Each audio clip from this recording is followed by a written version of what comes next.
more sex. That boy broke and I'm next, mama. Don't flex, nah, I'm from projects, mama. Rude boy short lit, mama. Sup? Yo, I found a dead girl's body. Oh my God. Jesus. I used to live in this small, sleepy forest town, which at the time was notorious for being the most boring place to raise a family in the Midwest. Yeah, it looks like it's also notorious for being in the middle of nowhere, but yeah, we're not gonna talk about that.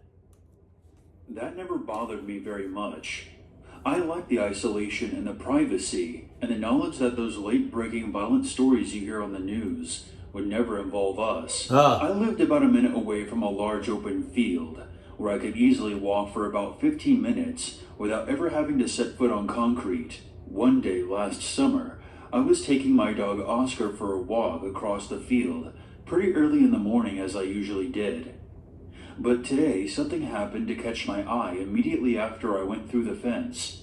About 15 meters to the left of the entry gate is an old fishing pit that was surrounded by overgrown bushes with barbed wire.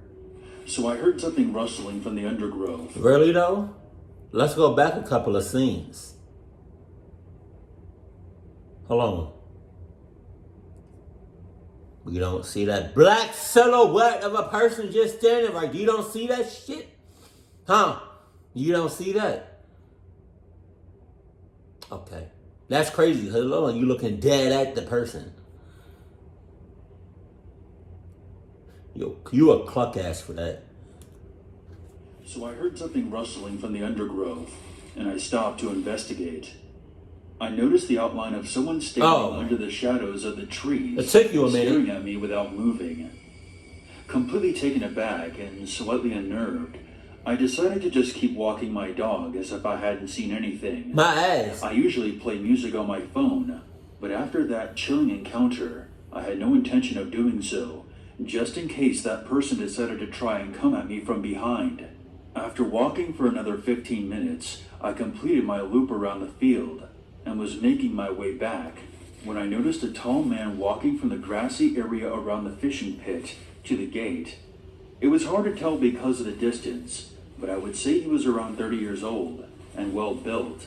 I made sure to keep my distance and decided to play fetch with my dog for a while and give him time to leave, as my gut feeling was telling me that it wasn't a good idea to approach him. After a short while, I made sure the coast was clear and called my dog back over to me and reattached his leash. As we were making our way out of the field through the gate where we originally entered, Oscar started pulling at his leash and sniffing around the bushes where I had first noticed the silhouette of the man. I tugged at the leash and called my dog's name, but he refused to obey, which was strange because he usually didn't give me any trouble. I walked towards him to grab his collar, nervously scanning the area again for the strange man, when I noticed a piece of blue cloth on the other side of the barbed wire divider that surrounds the fishing pit. I tied my dog to a nearby stump, carefully climbed over the fence, and went to investigate.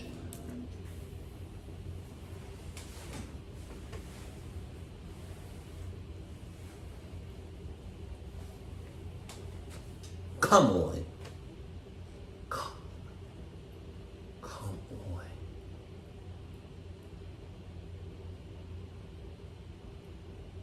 For all we know, that black silhouette, that person that you saw in the bushes, could be ready to strike your ass and go deep in you. No comment. This next part is very difficult for me to recount, because while a part of me is pleased my actions that day brought light to a violent crime and brought closure, however horrific, to someone's family, another part of me wishes I had just been less patient and kept tugging at my dog, because the nightmares have yet to stop. There was a body of a young girl covered in bruises all over her face and lacerations to her wrists. Fresh blood was pooling under the gash in her neck. Her eyes were all puffy like she had been crying for a very long time. I couldn't even begin to imagine what she had been put through. After calling the police, I sat by the gate and waited what was probably only about 8 minutes, but it felt like a lifetime.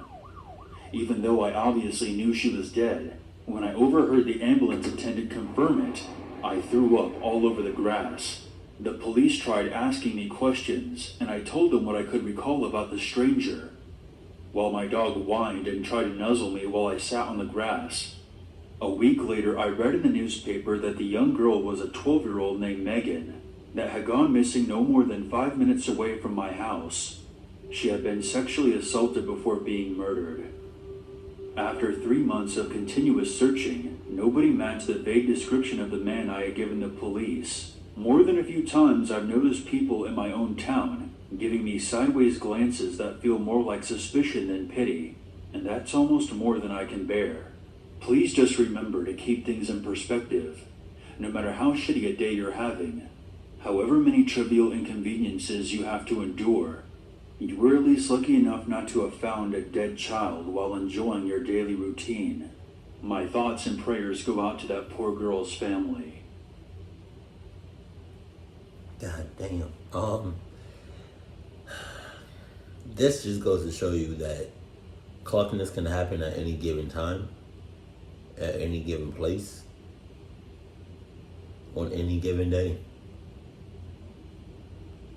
Just because you're in a gated community, just because you're in an isolated place, don't mean cluckiness can't, you know what I mean? Can't find you or already be in your environment.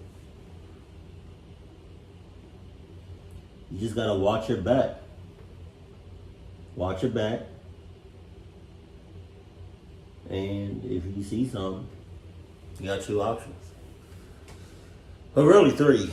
You can call the authorities. Alright.